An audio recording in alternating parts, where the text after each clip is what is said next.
যদি সত্যিকারের মুসলিম হয়ে থাকেন এই আইডিটা গেলে আপনার পায়ের রক্ত সিরিকটা মাথায় উঠবে।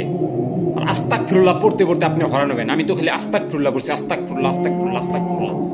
কারণ এখানে দেখেন এই একটা আইডি খুলেছে যার ভিডিও গেলে আপনার যে কেমন রাগ উঠবে আপনি বলতে পারবেন না। একে গালি দিয়ে লাভ নাই, কারণ এই ধর্মর কোনো কিছুই জান না, যে জন্য একে গালি দেওয়া কোনো লাভ নাই।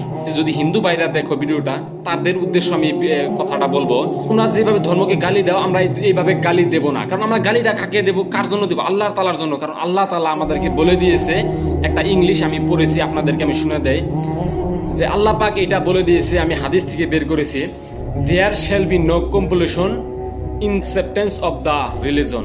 অর্থাৎ ধর্মগ্রন্থর বিরুদ্ধে কোনো জবরদস্তি নেই। একটা হাদিস আছে যে নবীজি সাল্লাল্লাহু আলাইহি ওয়াসাল্লাম বলেছেন, সাবধান, কেউ যদি অমুসলিমকে দুঃখ দাও, জোর করে ধর্ম গ্রহণ করতে বলো, কিয়ামতের দিন তার প্রস্তুতি আমি নেব। আর সংবিধান যখন পড়তে যাবেন, ধর্মের অধিকারে স্পষ্টভাবে লেখা আছে 25 নং অনুচ্ছেদে যে সকলের লোক নিচে সব মানুষ নিজের ধর্ম গ্রহণ করে পাবো আর চর্চাও করবে পাবো। তাহলে এখানে দেশের যেটা সংবিধান এটাও স্পষ্টভাবে লেখা আছে।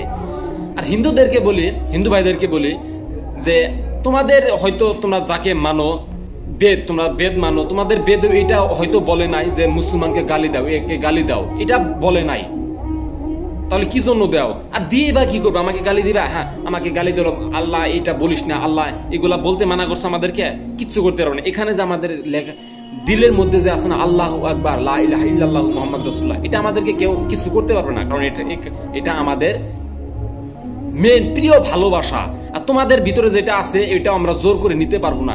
তার জন্য যার যেটা ধর্ম সে নিজের আবেগ থেকে যদি না বলে কেউ কিছু করতে পারবে না। তার জন্য একজনকে জবরদস্তি করে লাভ নাই। আর ওই জন্য আল্লাহ পাক আমাদেরকে মানা করেছেন, এখানে আমরা প্রমাণ পেয়ে যাই।